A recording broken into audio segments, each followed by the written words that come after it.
Mga peeps, dito tayo sa shop ni Master Andy Vega. Ayan. Interviewin mo natin siya, mga baklantok. Hindi niya na nandito ako, biglaan mga baklantok. Ay, ayaw ko! Hintayin mo ko dyan, Master Andy. At syempre mga peeps, ano pang hinihintay natin? Samahan nyo na kung hold upin si Master Andy. Ay, baklan to ha? Baklan yun? Pag pumalag ka, tumba ka nga. What's up mga peeps, mga bakla to? Wala si Vincent? Tulog lang. Ito ang shop niya. Boss! Isang ano mo na dyan, G. Bumangon ka na mag-interview na tayo. Ay, bakla to. Dinalo ko na yung gamit ko eh. Yan tayo sa shop ni Master Andy Vega. Ayan o. Yung shop na maliit lang pero solid. So what's up mga peeps? This is Patspot, ang tropa yung hot. Patspot ang ulam na. At syempre, nandito tayo ngayon sa shop ni Master Andy Vega, father of Ink ng Isabela. Legendary tattoo artist ito. So nandito tayo ngayon para i-interview natin siya about dun sa mga kung paano siya nagsimula, sa mga accomplishment niya. Kaya tara, let's go! Master Andy, baklan to. Siyempre, alam mo naman ito bakit ako nandito, diba? Kasi ito mga peeps, last year ko siyang namitan, niligawan para magpa-interview sa akin sa vlog ko. So ngayon, siyempre ngayon, busy masyado, ang daming client, masyadong nagpapalaman. Diba? Masyadong nagpapalaman ng pera. So, pinag-ingat ngayon. So, unexpected din yung araw tsaka oras. So, let's go! Master. Kumusta Master Hans? Sakto lang. Ano nangyari sa'yo ngayon sa mga nakarang araw? Ba't ako busy ka? Ganda ng Manila, diba?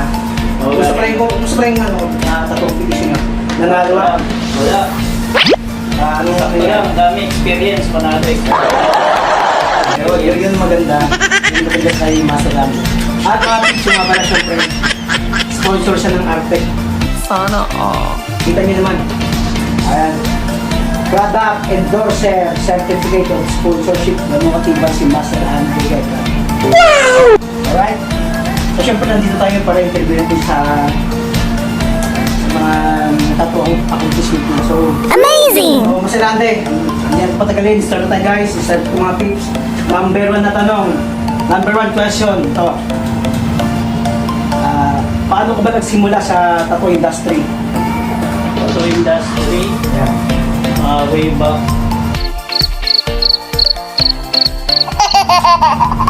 Mga 70 years ago. 70 years ago. Oh, wow! Super talaga pala no? Ibig sabihin talagang legend na to. Hindi naman, sakto lang. Sobrang legend na. Nakikipagsabay na siya sa mga daw ng tattoo artists din. So, ayun tapos. Ano yan, bago ako napasok sa pagtatato, wala ako naging piercer. Nagpipersing ka muna. Piercing ako bago magtato. At saka alam ko Master Andy ito pa, nasagap ko sa mga source ko. Hindi ka ng tattoo artist. Banda pa ito guys. Ano ito? Band vocalist to si Master Andy. Magaling kumanta. Composer, skater, dancer, pusher, user.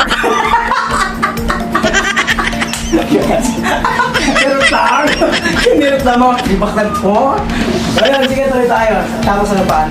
Piercer muna ako, tapos bago ako pumasok sa tato, panood-nood lang muna sa shop ni Sir Mon Miraflores. Saan mo siya si Sherman? Monumento. Manila? Dating shop, oo. Asa tayo? Yun yung isa sa Panood lang muna. Oo, yun pala yun. Oo, panood lang muna. Ilang taon ka nang Master Andy? Hindi na maalala. Baka siguro mga 19. Alam mo, pagka-tattoo artist, alam ko ano yun, maraming chika bebe. Ay, maraming chika bebe. Ay, baklan ko, chika bebe. Ay. Tapos ano pa? Kung sa... Ayun, piercer muna. Ayun, nag-undergo ka ng screening, ano ka sa...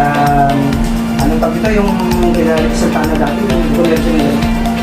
Hindi ako sa filter nag-screening sa kasunod.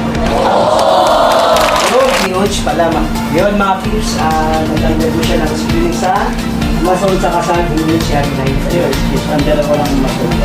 So, ibig sabihin, legit na to na person talaga. from Perser, upwards din si Master Andrew. Aside from that, Bonstad, baka, talented talaga babayero pa, Boy Dagma. Oo. Next, pangalawang tanong natin is ito. Paano at sino ang nagturo sa'yo mag-tattoo? Ayun. Ayan. Actually, walang nagturo sa akin eh. Ang self-taught lang. Self-study lang. Study lang. Nothing did. Simula sa mga makalumang gamit. Ganyan. Eh, so naabutan mo yung yung string na gitara, yung instant na Oo. needle na ginagamit. String ng gitara talaga. Ayun. Dynamo, yan. Ganun katindi, kalupit. Improvise na machine. Then sa magkuha ng ink, sobrang hirap. Anong parang mo yung ginagamit mo? Stapler. Wala bang yun? Wala bang skin reaction? Wala bang mag-focus ng ibang factor na Wala naman, pero natural, faded siya. Hindi maganda yung quality. sa bagay kasi hindi Hindi pa... katulad ngayon na easy market na lang. Sa pagkuha ng mga gamit. Diba? Yun. Yun pala. Dati nag-start sa Stigler na ink. Pero hindi siya gano'ng kaganda ang quality kasi masyado. Low quality. Powder ink yan. Powder ink. May timpla. Yan, yun ang mga naabutan nila kasi kung simula ko, hindi ko na naabutan yun. Powder ink. Next, natin, kay Master Andy is, sino ang mga hinahangaan mong tattoo artist sa tattoo industry? Alam ko naman isa ko dyan eh. Huwag mo na tagi, huwag kang kaya, focus ka na. Sa present, Sa mga present, yung mga idol natin syempre. marami. Huwag mo sabihin si Pat, ay nako, ayaw ko na ganyan. Ngayon na kasi mga ganyan. Hindi ikaw eh. Ay, boy! Aray ko, baka... Marami. Sige ba, bigyan ng tatlong mga hinahangaan ng tattoo artist na Local, international. hindi, kahit sa international o kaya Sa local tayo. sa local muna tayo. Siyempre, number 1 yan, si Master Brass. Oh, Master Class, shoutout kay Master Class. Mumachup, ay ayaw ko. Hilo. Ito ba? Star. Sa Brad, J. Collis friend. Oh, J. Collis, Master J. Collis, shoutout. Mga baklang po. Ayun, idol ko rin si Master J. Collis. Hindi kasi rin siya magaling din yun, pero konti niya. Maraming magaling. Ay, dito sa Isabela, wala kong dito. Ako nang Marami, sabihin, huwag ka nang maya si Padspat. Ay, ano yan naman ba? Halos lahat mga magaling. Sa bagay. Next, tanong natin. Ito medyo marami kasing maraming tanong kaya kailangan mo rin ito sagutin lahat. Number 4, bilang isang tattoo artist, dapat ba marunong kang mag-sketch or mag-drawing para maging tattoo artist? Yan ba required? Dapat lang sana yun. Hindi ka tulad pag sa papel ka, nabubura. Babalan. Hindi, kaya hindi mo rin pwedeng basta-bastahin. Ayun, sa mga nagsisimula, mga kids, lalo sa mga newbie na tattoo artist, tayo ni Master Andy Vega, so kailangan daw marunong mag-drawing dapat first knowledge lang ng isang tattoo artist. Para siguro mas gumaling na rin, ano? Oo. Dapat handa ka sa laging sitwasyon. Halimbawa, di ba nauso ngayon yung stencil? Naburahan ka ngayon. Ayaw. Hindi ka marunong mag-drawing, paano ka? Tama. Galing talaga Master Andy, baklan to. Baklan to. Next, dapat marunong talaga mag-drawing or mag-sketch ang isang tattoo artist. Number 1 required dyan. Number 5 is, ito. Bilang isang newbie na tattoo artist na nagsisimula, ano ang may papayo mo para gumaling sila? Ayan. Sa mga bago, na gustong pumasok o tattoo artist na talaga siya? Yung mga newbie na gusto pumasok kung nagsisimula pa lang. Aral lang ng aral. Sana walang ito sa pag-drawing. Number 1, sa papel pa din. Drawing yun. Saka huwag ka muna kayong gagawa ng mga hindi nyo pa kayang pyesa. Yung tama sa balat yan eh. Balat idea. Oo. Basic muna, basic. Mabibigat na pyesa. Nadalo mo, Master, batang-bata. Kaso may tulo. Right po. Next na tanong. Number 6 tayo. Ano-ano ang dapat na consider or ano ang mga gamit na dapat gamitin ng isang tattoo artist na nagsisimula? Mga gamit. Mga gamit. Siyempre, number 1 yan. Yung quality na alam mo pang ikinabangan mo at hindi mo ulit-ulitin. Ilang naman yun, maayos na gamit. Sipag sa paggawa, syaga, yun, ma-achieve naman din pagka. So mga peeps, mga nagsisimula, nandito yung sabi ng master natin, Master Andy Vega. Hey! Tama nga naman. Okay, next. Number 7 tayo. Required ba na mag-undergo ng mga seminars or tattoo screening para maging aware ang mga newbie sa mga dapat nilang gawin? Dapat lang sa ano eh. Oo. Lalo ngayon, di ba, maraming possible yung mga tattoo artists. Hindi alam yung safety na tinatawag. Ay number 1 yun. O kasi may mga Kailangan, hanggat maaari, kung may pagkakataon na magkaroon ng seminar, attend sila para mas maganda. Mas maganda sa kalinisan sa gamit, number 1. Ayun. Diba? May tattoo hygiene. Kailangan talaga yun. Yun ang best na siguro next to Master Andy sa mga... Saka doon mo rin matutunan yung mga basic setup. Wow! Doon lahat yun. parang tayo rin, mag-aatig-aatig Oo, kayo ng muna, di ba? Hindi ka tulad dati eh. Setup ka lang, setup. Set up, ano, basta tatatulan, no? Kahit nakakamay, ano? Ang sa bagay, no? Ganun, no? Lahat kasi yun. Para safety. Ayun, tama. Next, talagang veteran itong ating bida ngayon. Master. Oh, wow! Yes. Sila pa. Alright. Next. Number 8.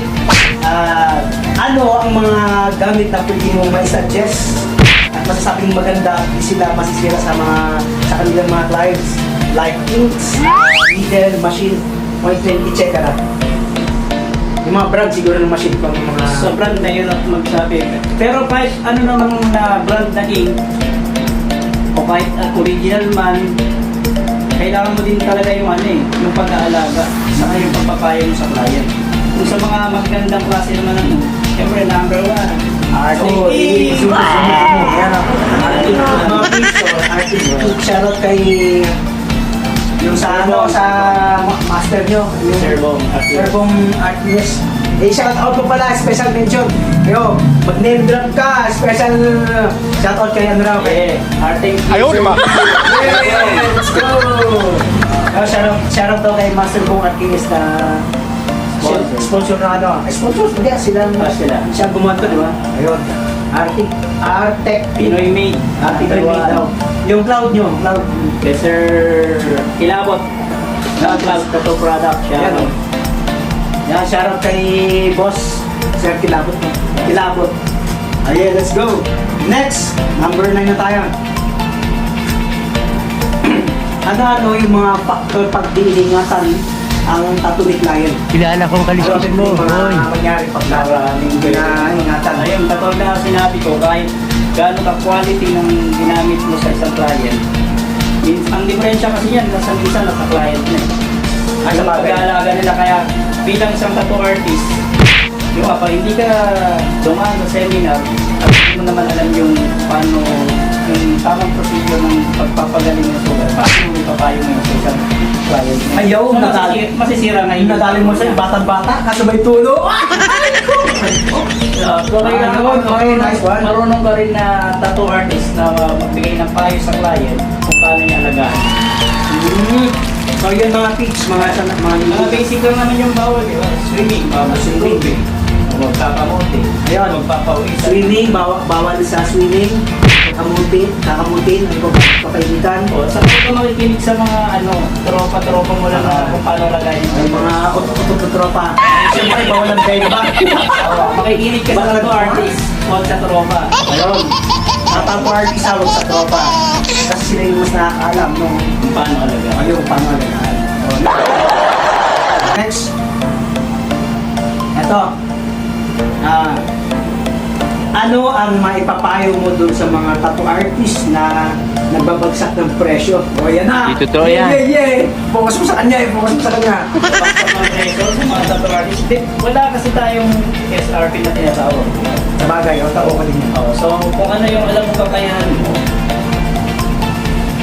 yung nag-base ka sa presyo kasi wala namang ganun eh na kung ano yung presyo natin, di ba? Isang libo. Wala namang ganun. Nasa sa'yo na yan, bilang tattoo artist, kung paano mo presyohan yung gawa. At number one lang na tayo, sana ano ba lang, kung may client ka, through PM, kayo na mag-usap sa presyo. Huwag yung ano na yan, sa social media. Tama yun. Bigyan kasi maganda. Kasi matasastan yung ibang tattoo artist, lalo na yung mga nakula. Wow! Diba? Ganun lang yun. Ayun, isa sa Iyan mo na lang, conversation yung client. Private doon naman ako, private nyo na lang ako magbigay ng presyo. Private na lang daw, narinig nyo ha. Kasi ano eh, maraming magtatampo. Yung tama. Tama nga naman, maraming tatanggap. At saka siyempre, hindi nyo natin talaga yun. So next na ano natin, number 11. Ano ang magpapayo mo ulit sa mga tattoo artist na sunod lang sa uso kahit wala namang knowledge sa art? Kahit hindi naman tattoo artist, yun tattoo lang, kala nila ganyan kadali. Oh no! Nila yan, yan natin siya. Yan. Try nyo lang, pag kaya, go. Pagkakaan namin kayo. Next, number 12. Ito, ano ang maipapayo mo sa mga artist na naninira sa kapwa nila artist? Ayun. Ano mapapayo mo? Kasi siya.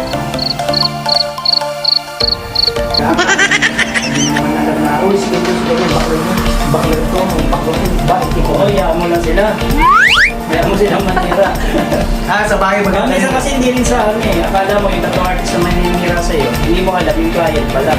Kung alam ng mababang presyo, uy, sige nito. Ay, possible yun kasi nangyari sa Ano, akin. di ba? Kaya pag may ganun paninira, hayaan mo na. Hindi naman makakatulong sa'yo. Ay, natin basta nagawa alam ng gawa ng to. Mind your Anak ka ng po. Ayun. mind your own business. Baklan ko. Hayaan mo na sila. At syempre, last but not the least. Bilis. Dilis? So basta yun. Yo, last question. Totoo ba sabi na pag tattoo artist ka o maraming chicks na parang ang pogi naman yung maraming na aminin mo dahil ikaw talent mo lang nagbabanda ka, vocalist ka ba? Ano ka pa? Tattoo artist. Okay, ako. Ay, ayan ka na naman.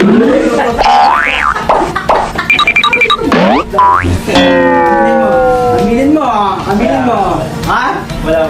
Ayaw niya aminin kasi baka mo pala di bakit niya. Aray ko! Pagod to. Para video, maraming salamat at nakapagla yung aking kahilingan. Yo, shout out once again, Master Andy Vega. Hayop ka talaga! Ang ganda mong lalaki! From my right side, yay, mag-ingay! Yay! Salamat. Salamat.